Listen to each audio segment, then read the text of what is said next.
Seulement l'information, mais vous donnez également des matières scientifiques, certainement à travers les invités qui passent très souvent sur ce plateau. Aujourd'hui, nous avons plusieurs thématiques sur la table, mais je commence par vous lire quelques thématiques parues dans les journaux de la ville de Kinshasa, dans la prospérité qui titre à sa une « Intérieur, sécurité et affaires coutumières ». RDC, Peter Kazadi récupère les arcanes de commande. Peter Kazadi avait fait la remise et reprise depuis hier. La deuxièmerie était sur place. Nous allons en parler dans cette émission. Et on va prendre le deuxième titre, c'est Sama 2. Les remises et reprises s'achèvent aujourd'hui. D'ailleurs, il y a un conseil des ministres qui est prévu, un conseil des ministres spécial prévu aujourd'hui. On va en parler. Clôture du mois de la femme. Lubumbashi, Marie-Olive Lembe, Kabila lance le programme Sisiwetu. Junior Katendo aura une question sur Marie-Olive Lembe. Denis Nyakeru, Tshisekedi honore la mémoire de Marie-Antoine Mobutu.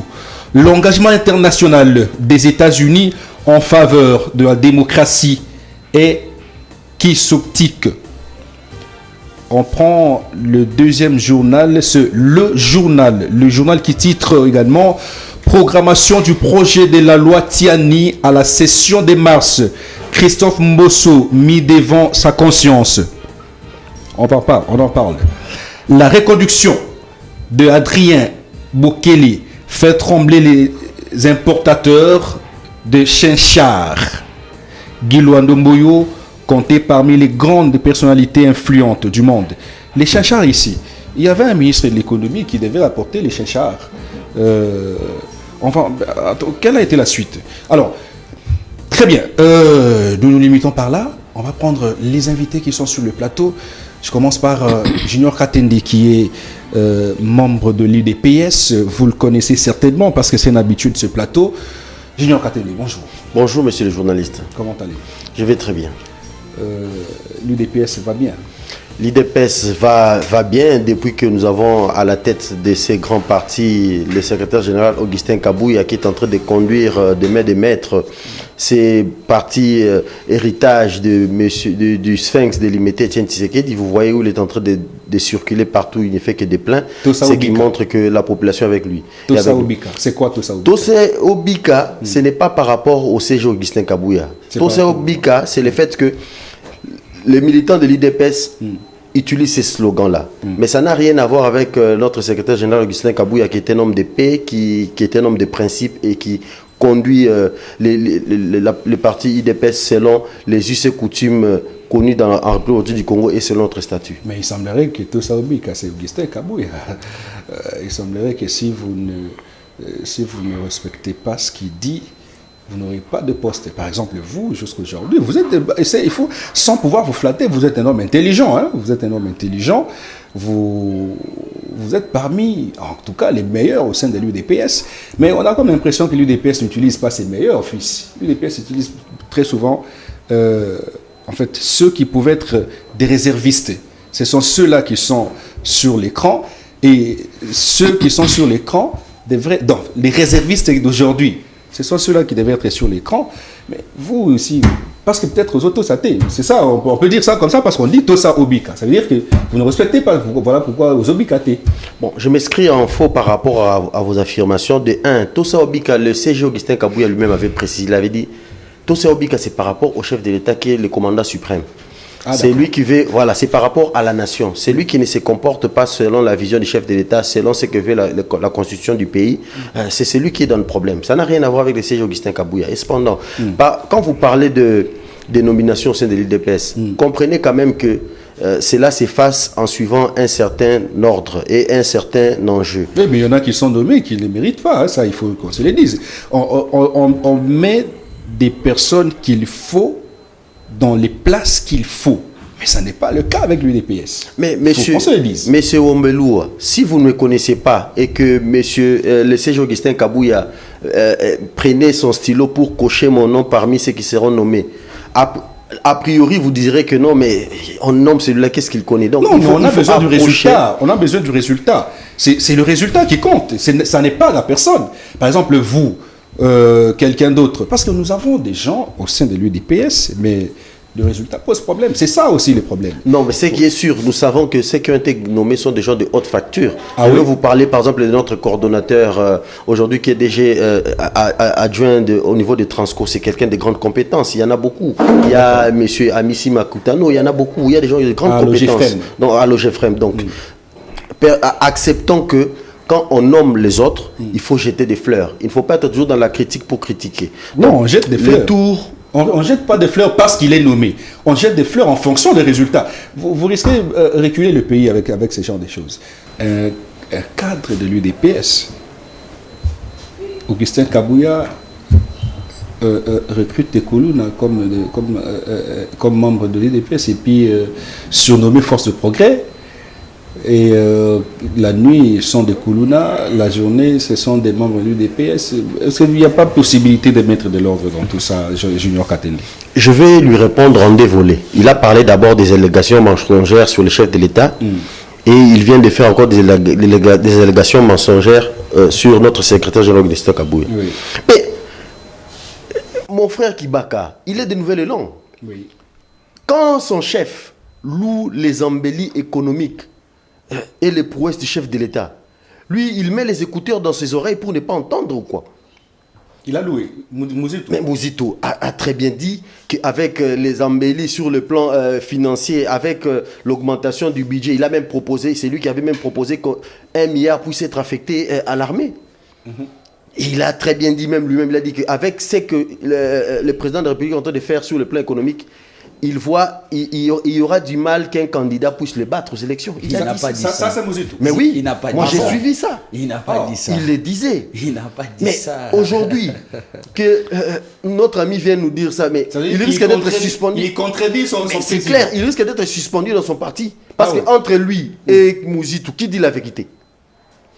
Donc il contredit son président Mais il est sur en le train de... plateau de télévision. Mais c'est Mouzito clair parce n'a que jamais dit ça. Il n'a loue jamais les dit ça. embellis économiques jamais fait auparavant. Que La le toute président- première fois. Et c'est clair, il a dit, il faut, quand votre chef parle à la télé, vous dormez ou comment, monsieur Kibaka? Donc, venir dire ici que le chef de l'État, Félix Tshisekedi, il raconte sa vie. C'est que Félix Tshisekedi est en train de faire maintenant. On n'a jamais vu ça dans ces pays. Vous comprenez? Aujourd'hui, si nous sommes à couteau tiré avec le Rwanda, mais c'est parce qu'il y a eu un homme qui s'est levé. Qui a indexé le Rwanda. Mais c'est clair, il y a 2 ans, il y a quelques années, vous passez à la RTNC, vous dites du mal au Rwanda, on vous suspendait. Il y a les Du rapports mapping. du Rwanda, on vous Il y a les rapports suspendait. mapping qui citaient normalement le Rwanda depuis 2015. Vous comprenez? Donc, c'est parce qu'il y a eu un homme. Donc, on ne peut pas venir ici sur un plateau de télévision, mentir et puis contredire même son chef hiérarchique du parti. Mais en parlant du CG Augustin Kabouya, quel est le secrétaire général dans ces pays qui s'est levé ouvertement pour combattre le Kounoula? Mais c'est l'UDPS dans plusieurs de nos réunions quand on est appelé au niveau de la permanence du parti. Il dit clairement que tout militant de l'UDPS doit collaborer avec la police, doit collaborer avec les services d'intelligence. Essayez, quand vous constatez qu'il y a un mouvement suspect, allez au niveau des sous-SIAT, allez au niveau des services compétents pour dénoncer. Ah, il vous dit ça. Mais c'est clair, Kabouya vous dit les ça. images sont là.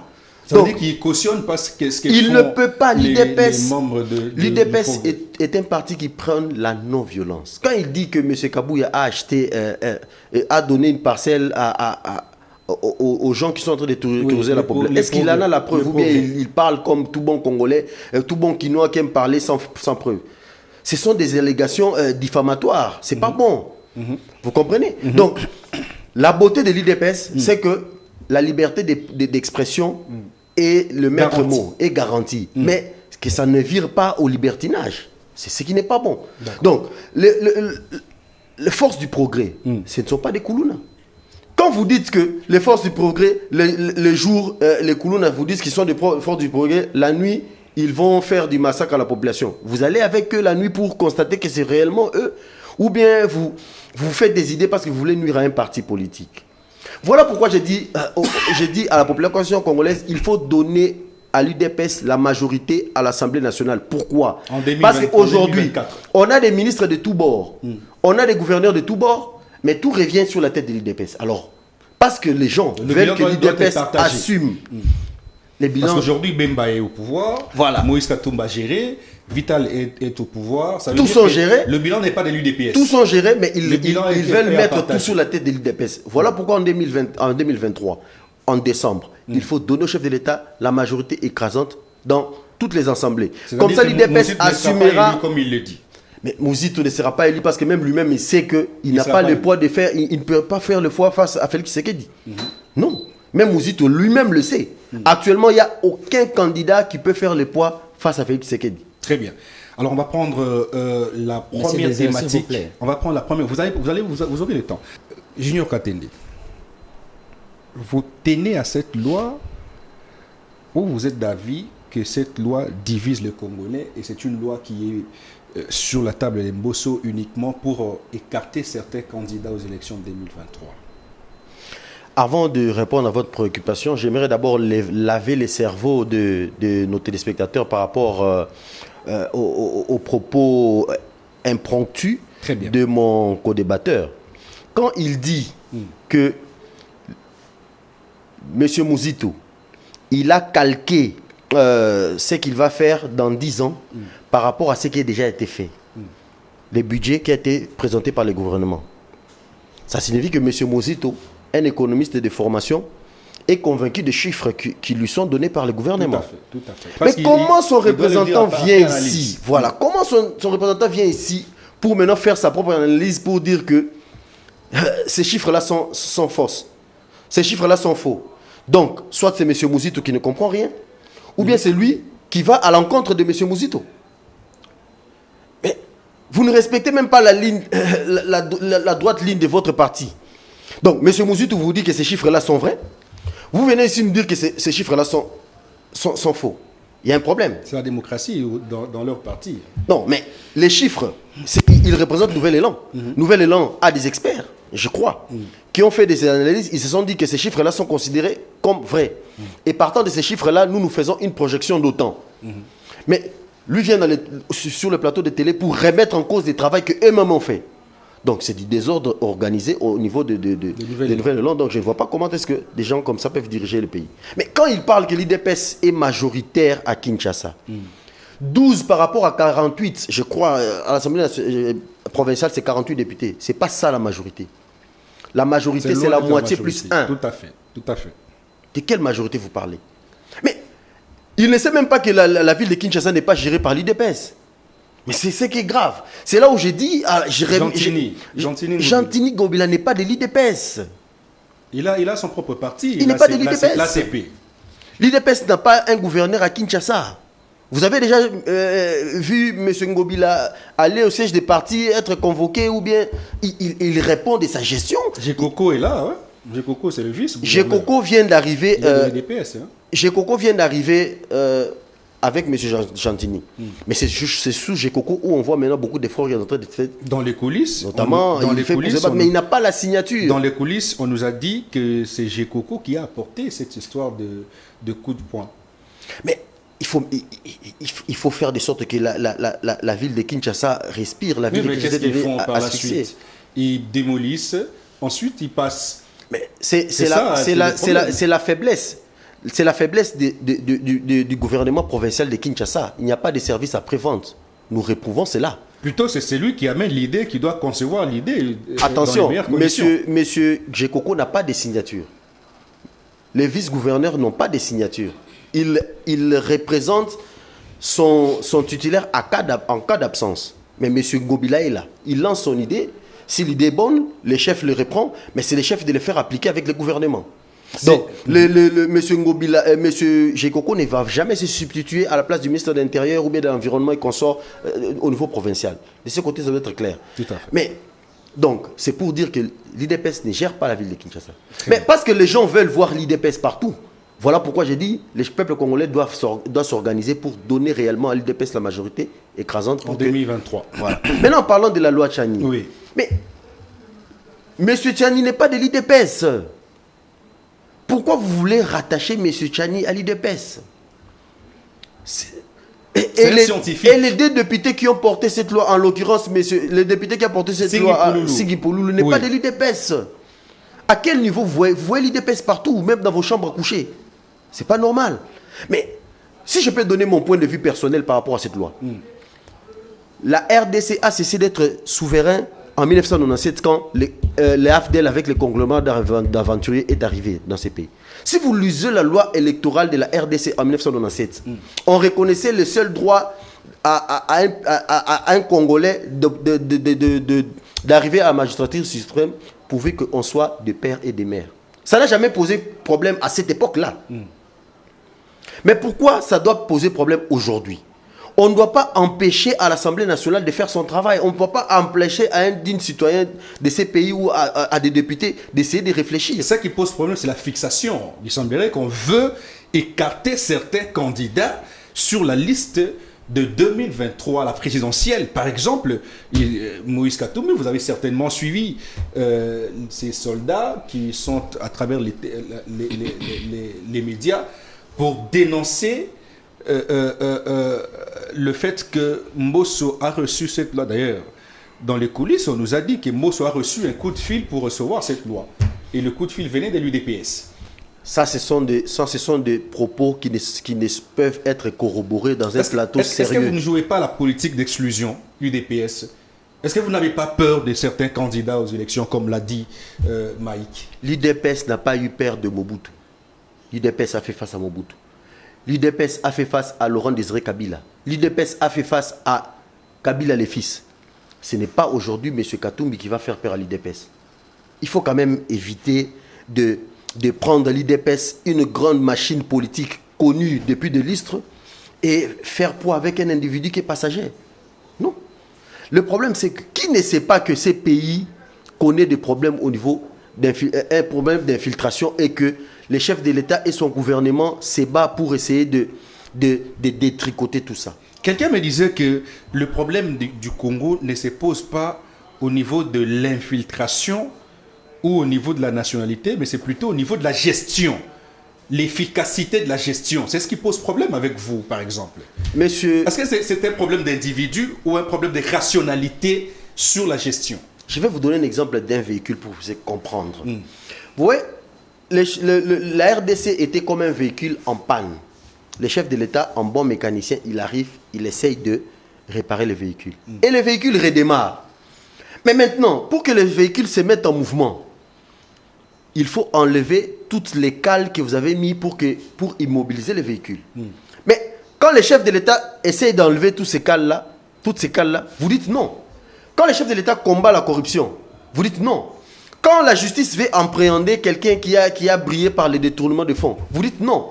Mais ce sont ces éléments-là qui font que nous puissions faire du surplace. Dans un pays où la corruption devient un modèle, il n'y aura pas de développement. Mais quand l'IGF se bat contre les corrompus, vous dites non. Mais comment vous voulez qu'il y ait développement quand on ne sait pas accepter qu'il faut combattre la corruption? Parce que la corruption, c'est l'élément moteur qui empêche le développement d'un pays. Tous ces gens en cravate se complaisent. Ils ont des millions dans les poches et ils ne veulent pas qu'ils soient touchés. Ils sont en train d'instrumentaliser certains médias et certaines populations à leur cause. Quel est le rapport entre la corruption et la nationalité dont on fait allusion? Je fais allusion à la corruption par rapport au développement. Vous avez parlé de la gestion. La gestion, pour qu'elle soit saine, il faut bannir la corruption. C'est pourquoi je fais allusion à la corruption. Donc, quand les chefs de l'État et son gouvernement vont en guerre contre la corruption, il faut laisser que cela se fasse. La justice doit appréhender tout celui qui a géré et tout celui qui est en train de gérer à répondre devant la loi par rapport aux actes posés pendant sa gestion. Ça ne peut pas faire un problème. Mais dans ces pays, il y a un problème. Il y a des gens même qui ne peuvent jamais être jugés. Donc, il n'y a que Dieu le Père qui viendra les juger. Vous trouvez ça normal? Et quand vous parlez de la nationalité, oui, je donne mon point de vue personnel. Oui. J'ai dit que cette loi est salutaire parce que Makambo Ezo qui est bien té, que je dis ça même en lingala. Il y a des gens qui sont à la coupe de M. Kagame, à la coupe des forces étrangères pour balkaniser ces pays. Comment comprendre que Pendant que le gouvernement dit que les M23, ce sont des forces terroristes. Les M23, c'est les Rwandais qui soutiennent. Mais il y a des gens ici qui vous disent que ce qui se passe à l'Est, c'est un conflit communautaire. C'est très dangereux. Entre les Congolais. C'est très dangereux. C'est une fausseté. Depuis la nuit des temps. Au Congo, il n'existait pas de communautés. Au Congo, on parle d'ethnie, on parle des clans, on parle des tribus. Vous comprenez? On ne parle pas de communautés. Donc, dire que déjà c'est un conflit communautaire, c'est un non-sens. Ça, c'est des 1. C'est non congolais. Ça n'a pas de sens, c'est pas un conflit. Il n'y a jamais de conflit communautaire en République démocratique du Congo. Donc, c'est les Rwandais qui instrumentalisent les M23 et certains fils égarés pour nous faire la guerre. Parce qu'il y a des soucis hégémoniques et expansionnistes. Mais il semblerait que c'est appuyé par les Congolais. Donc, qui ne sont pas Congolais, mais qui peuvent aimer le Congo plus que le Congolais, parce que le Congolais vend son pays, mais c'est lui qui est venu habiter au Congo ne peut tout de même pas vendre son pays. Ça veut dire qu'il se pose tout simplement un problème de patriotisme. N'a-t-il pas raison? Il a donné des exemples, vous l'avez certainement suivi. Félix Tshisekedi, qui est président de la République, a conclu des accords avec le M23. Il les a amenés ici pendant 14 mois, au fleuve Congo Hotel. C'est lui qui l'a dit. C'est M. Mbata qui avait dit, qui avait confirmé. Je dis ce que vous avez dit sur le plateau. Voilà, merci. Et ensuite, Félix Tshisekedi a conclu l'accord avec le Rwanda. Il leur a donné les minerais et les espaces et consorts. N'est-ce pas là, il s'agit d'une preuve d'un manque de patriotisme de la part d'un Congolais, de père et de mère? Est-ce qu'il pose un problème de Congolais ou de patriotisme? Mais vous avez une preuve qu'il y a un problème de patriotisme déjà dans son propre chef. Quand il n'est là que pour relayer les messages du M23, qui n'ont jamais été corroborés par notre gouvernement. Lui. Moi, je n'ai pas de preuves que le M23 était ici. Où ils ont été logés, je n'ai pas de preuves. Mais nous avons entendu les porte-parole du M23 relayer ces histoires. Mais Mbata a confirmé. Donc aujourd'hui, ils ne sont là que pour relayer ce que le Rwanda dit et ce que le M23 dit. Le vice-président de l'Assemblée nationale. Vous pensez que de telles personnes peuvent arriver à la tête de ces pays? C'est ça le manque de patriotisme. Mais le manque de patriotisme, c'est encore quoi? Mais il fait la publicité Mais c'est très clair. Ils sont là que, dans leur tête, c'est élection, élection, élection. Parce qu'ils sont toujours habitués à se les mettre plein les poches. Ils oublient le pays. Ils oublient le pays.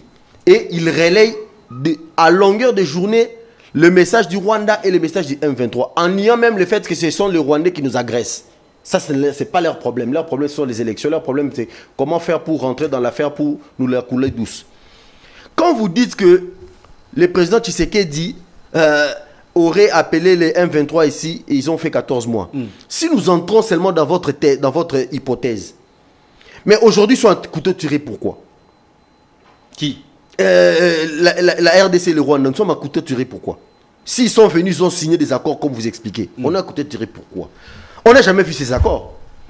Ces accords n'existent que dans la tête de certains opposants qui sont soudoyés par M. Kagame. C'est très clair. Mais oui. Parce qu'en réalité, on ne nous a jamais brandi. Mais les fameux accords de 2013 et de 2009 sont connus. Donc il y a des opposants qui mangent chez Kagame. Mais c'est clair. Ils ne font que le jeu de M. Kagame. Aucune fois, ils sont là pour condamner M. Kagame. Mais c'est seulement pour faire des remontrances sur celui qui est maintenant aujourd'hui... en face de mettre tous ces velléités expansionnistes derrière nous d'une façon définitive. Quand il dit que le président Félix Tshisekedi a appelé les M23, ils avaient signé quoi? Ils s'étaient mis d'accord sur quoi? Et pourquoi les M23 nous fait la guerre? C'est la montre à suffisance que nous avons au sein de notre pays un patriote qui s'oppose aux velléités expansionnistes et hégémoniques du Rwanda. Un homme sensé, c'est comme ça qu'il verrait les choses. Sinon, les M23 seraient ici. Mais c'est très clair. Comment on est à couteau tiré avec le Rwanda et vous dites encore que nous sommes en relation avec le Rwanda? Mais les accords économiques, tout le monde peut les signer. C'est connu. L'Allemagne et la France, ils ont signé un accord sur comment gérer ensemble les fers. Oui. Il y a même l'Union européenne. Les gens se mettent pour pondre des accords qui permettent d'avancer. Des accords économiques sont tolérables. Ce qui n'est pas empêché entre la RDC et le Rwanda. Mais M. Kagame passera.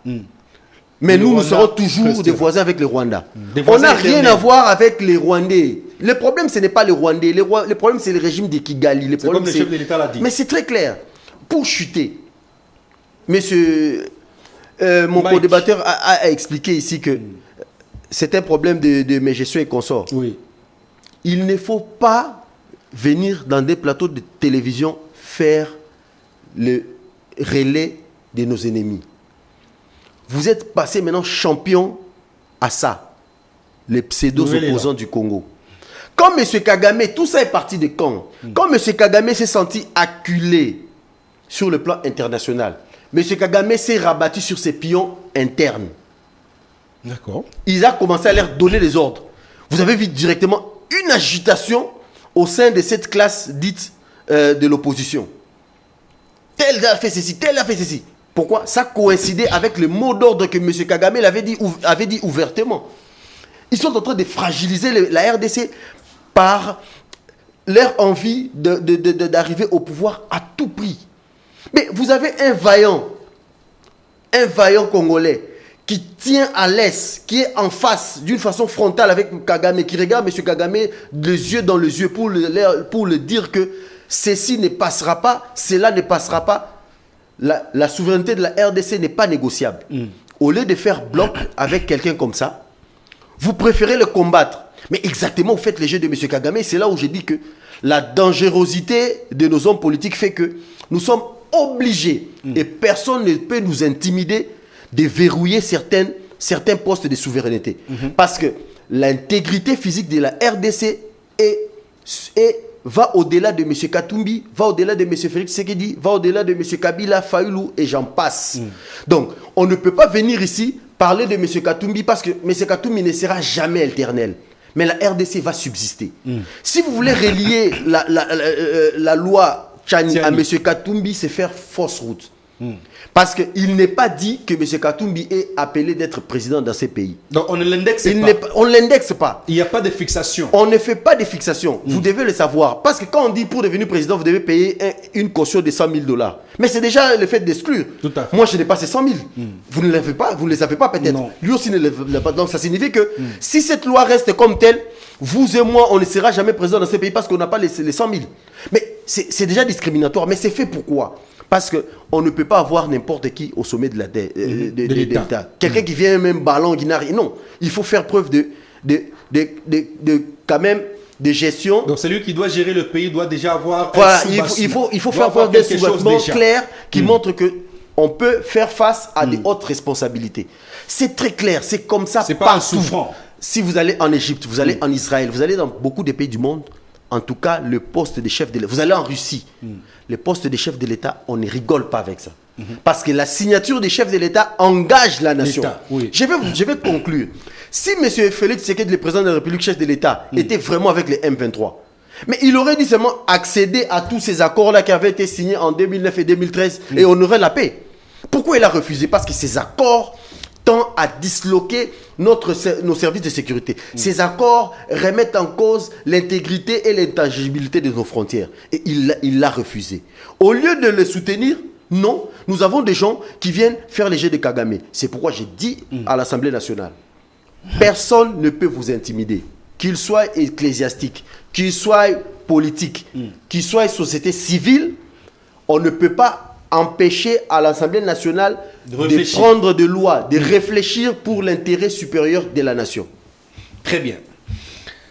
On va prendre le deuxième sujet, c'est le gouvernement Sama Lukonde 2. Parce que aujourd'hui, on a assisté à plusieurs remises et reprises. Vital Kamerhe a pris les commandes depuis hier. Vous avez Peter Kazadi qui a pris les commandes depuis hier. Vous avez Jean-Pierre Bemba qui a pris les commandes depuis hier. Vous avez Boussa Nyamwisi qui a pris les commandes depuis hier. Vous avez Wivin Moleka qui a pris les commandes depuis hier. Vous avez le ministre de la Santé, celui de la Santé universelle, a pris les commandes depuis hier. Ça veut dire que pratiquement les nouvelles têtes qui ont été nommées ou qui ont intégré l'équipe Sama 2 a déjà pris ou ont pris les commandes depuis hier. Alors on va maintenant voir la faisabilité ou le travail sur terrain, surtout deux ministères, où il y a des vétérans. L'économie avec Vital Kamerhe, c'est un économiste de formation, ensuite politique, et puis Jean-Pierre Bemba, qui a géré tout de même un groupe armé pendant autant d'années, face par exemple à la guerre à l'Est. Alors, Junior Katende, vous gardez la parole, parce qu'il va prendre la parole après vous. Comment voyez-vous l'arrivée des nouvelles têtes au sein du gouvernement, ceux qui ont fait la remise et reprise hier, notamment Jean-Pierre Bemba et Vital Kamerhe? Est-ce que vous voyez un changement? En quoi est-ce que le Congolais peut s'attendre face à ces deux personnalités d'abord et ensuite le gouvernement dans son ensemble? Le chef de l'État est un très fin tacticien et il nous montre qu'il est capable de mettre ensemble des personnes qui, a priori, on peut penser que cela est impossible. Donc c'est un rassembleur, il travaille avec tout le monde. Et le chef de l'État a montré, par la mise sur pied de ce gouvernement, qu'il est prêt pour les élections et qu'en face, il n'y a rien. Il a déjà avec lui presque tous les poids lourds et puis lui-même poids lourd, l'UDPS poids lourd. Donc de ce côté-là, il n'y a plus de problème. On est vraiment prêt pour les élections. Ah donc c'est aussi une stratégie électorale. Mais c'est très clair. Donc il y a deux messages. On lit le message électoral et on lit le message de faire front pour résoudre tous les problèmes qui sont en train de guetter notre pays. Je vais commencer par l'intérieur. On met un très grand patriote, un très grand ténace, comme M.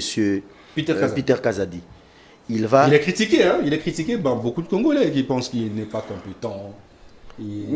Monsieur le journaliste, je reviens sur mon cas. Les gens jugent la compétence des gens par rapport à quoi? Par rapport au fait qu'ils soient Kassaé ou pas? Ou bien par rapport au fait qu'ils soient de l'IDPS ou pas? Et c'est ceux qui ont la qualité de juger que les autres sont compétents ou pas. Eux-mêmes sont-ils vraiment compétents?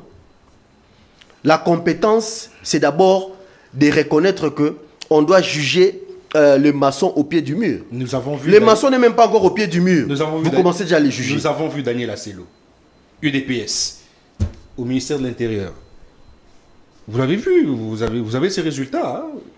L'insécurité gangrène jusqu'aujourd'hui. Il est parti, il a cédé le bâton hier à Peter Kazadi, à Kwamotu, quelques kilomètres de Kinshasa. L'insécurité bat son plein. Il n'a pas su maîtriser le pays. Vous avouez, ça il faut qu'on se le dise. C'est membre de l'UDPS. Attention. Voilà la preuve de l'incompétence. Attention, ce n'est pas ça l'incompétence. Il y a des tueries chaque jour aux États-Unis, des fusillades. Ah, donc vous mais ne me dis pas que parce qu'il y a fusillade, il n'y a pas, il y a incompétence. Une guerre ethnique qui se passe à Kwamotu, qui ne peut pas être maîtrisée. Ce qui se passe à Kwamotu, mon point de vue personnel, c'est que c'est instrumentalisé par certains politiciens du coin. Qui doit imposer la paix? Mais il y avait déjà la paix. Il y a eu résurgence ces derniers temps.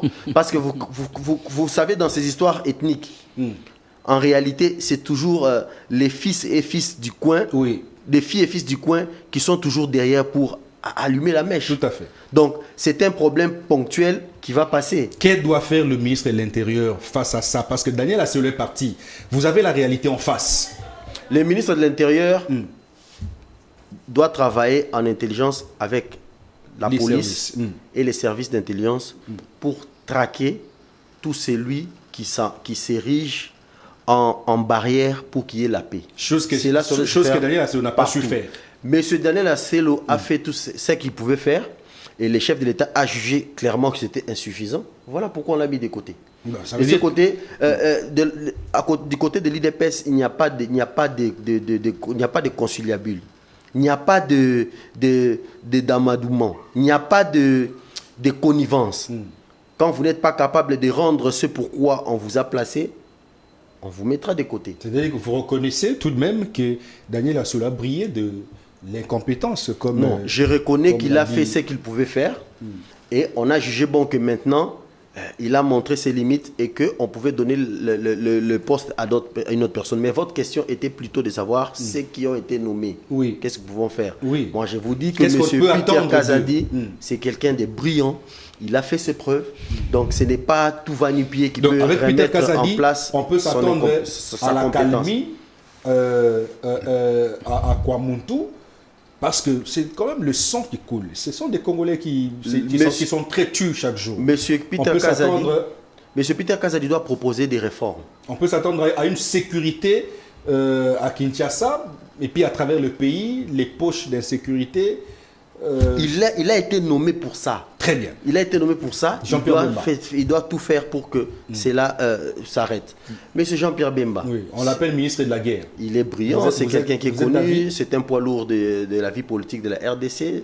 C'est quelqu'un qui a la confiance du chef de l'État. Le ministre de la Défense est un ministre stratégique. Si on l'a placé là, parce que le chef de l'État juge qu'il peut apporter ce pourquoi il attend de lui. Donc, moi, étant qui d'épaisse, je lui fais confiance. Je sais que M. Jean-Pierre Bemba pourra ramener beaucoup des solutions, notamment dans la guerre dans l'Est. Donc là, il a déjà donné le ton avec son discours après remise et reprise. On sent qu'il a la volonté d'apporter les changements. L'arrivée de Bemba vous inspire quoi? Félix veut mettre fin, ou Félix a mis fin à la diplomatie et il voit maintenant qu'il faudra passer aux armes, où il y a quelque chose qui se cache derrière la nomination de Bemba. Le chef de l'État n'a jamais dit qu'il ne tient pas compte de l'aspect militaire. On avait double approche. On a l'option diplomatique et l'option militaire. Même entre l'Ukraine et la Russie, leurs services d'intelligence continuent à se parler. C'est comme ça. La guerre marche toujours avec la diplomatie. Mais nous devons nous préparer en conséquence pour permettre à ce que la RDC soit respectée, notamment par ses voisins directs. Donc, la loi de programmation militaire, les budgets au niveau de la défense, les réformes au niveau des services de défense. Et aujourd'hui, on place à la tête M. Jean-Pierre Bemba. C'est un signal fort pour montrer à la face du monde, pour montrer à la population, rassurer la population congolaise que les chefs de l'État est déterminé à ramener la paix d'une façon définitive en République démocratique du Congo. Nous rappelons, contrairement à ce que nos opposants veulent nous vendre aujourd'hui parce qu'ils sont en train de s'amouracher avec l'ancien régime, pour nous dire que ce qui se passe aujourd'hui, c'est les fruits de l'IDPS. C'est une fausseté. Les groupes armés ont existé pendant que l'IDPS était à l'opposition. Il y avait plus de 200 groupes armés en 2018 quand le chef de l'État prenait le pouvoir. Il n'y a que le M23 qui est encore ressurgi, instrumentalisé par le régime du Rwanda, parce que tout simplement le chef de l'État a refusé de mettre en branle les accords de 2009 et 2013. Donc qu'on ne vienne pas nous vendre du mensonge, parce qu'eux, ils ont la possibilité de payer à fort prix des communicateurs, parce qu'ils se sont coulés plein d'argent dans le régime passé, et ils prennent en otage tous les médias pour répondre des mensonges. Mais ils doivent savoir qu'il y a des gens. Ils amènent des communicateurs partout. Il y a des gens ils sont organisés, qui sont déterminés à défendre l'intérêt de la République démocratique du Congo. Sans rien entendre en retour. Vital Kamerhe à l'économie. Est-ce que Vital peut apporter une nouvelle touche au sein de l'économie congolaise? Déjà, avec les flambées des prix sur le marché, des denrées alimentaires, denrées de première nécessité. Vous êtes à Kinshasa, vous vivez à Kinshasa, vous avez la réalité. Est-ce que le pain aujourd'hui, un pain qui coûte 500 francs, le pain qui coûtait à l'époque, je ne sais pas moi, mais aujourd'hui c'est 500 francs. Est-ce que vous voyez Vital Kamerhe apporter une nouvelle donne dans tout ça et maîtriser le dollar, l'inflation sur le marché? La vérité d'abord, avant que je parle de M. Vital Kamerhe, son excellence M. Vital Kamerhe, c'est que ceci est lié à la conjoncture internationale qui est morose. Tout à fait. On doit commencer par les reconnaître. Ce n'est pas un péché que de les reconnaître. Donc la RDC ne fonctionne pas en vase clos. Non, la RDC fait partie de l'échiquier international. Mais cependant, nous devons faire de sorte que notre économie devienne de plus en plus résiliente. On a placé à la tête de ces pays, monsieur Vital, à la tête de ces ministères, M. Vital Kamerhe, c'est un homme intelligent. Économiste. Il y a des réformes qu'il doit amener. Il y a la rigueur. C'est que moi, je vais demander tout simplement, il y a des flambées des prix au niveau de Kinshasa qui ne sont pas justifiées. Il faut que les inspecteurs qui ont en charge le contrôle des prix sur le marché fassent réellement leur travail. Il faut que notre administration soit forte. On a contribué à détruire l'administration en République du Congo à telle enseigne que les gens pensent que tout c'est le gouvernement. Non, on peut vivre dans un pays sans gouvernement, mais l'administration doit fonctionner. Donc c'est comme ça que le chef de l'État est en train de se battre, notamment avec les ministres qui a en charge la fonction publique, pour ramener de l'ordre dans ces niveaux, dans ces secteurs. Jean-Pierre Liao. Monsieur Jean-Pierre Liao, un très bon ministre, un homme très compétent, que je salue en passant. Donc, par conséquent, nous devons faire confiance au casting du chef de l'État, qui est un casting équilibré, réaliste et qui va nous amener des résultats. Très bien. Junior Katende, il parle du programme d'action, ça veut dire que le chef de l'État a fait un travail presque inutile, il n'a pas changé de jeu, mais il maintient le même jeu, mais il change de tête, il change de joueurs. Vous avez le même système, vous n'avez pas de programme d'action, mais vous changez des têtes. C'est inutile. Il fallait continuer avec le gouvernement 1, enfin, Sama 1. Il ne comprend pas ce qu'il dit. Aujourd'hui, tous les grands entraîneurs du monde te disent que le problème, ce n'est pas les systèmes, mais le problème, c'est l'animation. Or, l'animation sont faites par les hommes. Tu n'as pas les mêmes résultats quand tu mets Mbappé sur le terrain ou bien tu mets un junior des Zakimouena. Parce que M. Mbappé va prendre à bras le corps, vu ses compétences, pour mettre en branle l'animation, le système de jeu proposé par les coachs. Le problème, ce n'est pas le système de jeu, c'est le problème, c'est l'animation. L'animation, c'est fait par les hommes. Paris Saint-Germain a changé combien d'entraîneurs? Mbappé là. Vous avez parlé, je ne vous ai pas interrompu. Et en parlant de... Il continue de verser dans des confusions. Monsieur Peter Kazadi est un avocat.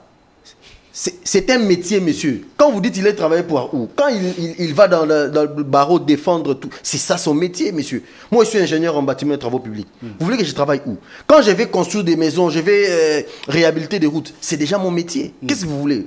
Vous voulez quoi? Travailler, c'est être Premier ministre comme monsieur Mouzitou. C'est ça que vous appelez travailler. La politique n'est pas une carrière, monsieur. La politique n'est pas une carrière. La politique n'est pas un métier. C'est aujourd'hui où nous avons des métiers, quelqu'un qui s'appelle communicateur. Ça devient comme si c'était son boulot. Quelqu'un qui s'appelle politicien. Ça devient comme si ce n'est pas son boulot. Il faut sortir de ces raisonnements-là. Ce n'est pas ça un métier, ce n'est pas ça. Ce n'est pas une carrière. Ça, c'est de un. Et de deux, pour terminer, M. Félix Tshisekedi est un homme clairvoyant, un homme compétent. Vous avez dit ici que l'IDPS a peur des élections. Mais il vient encore de raconter ici qu'il a fait ses gouvernements pour les élections.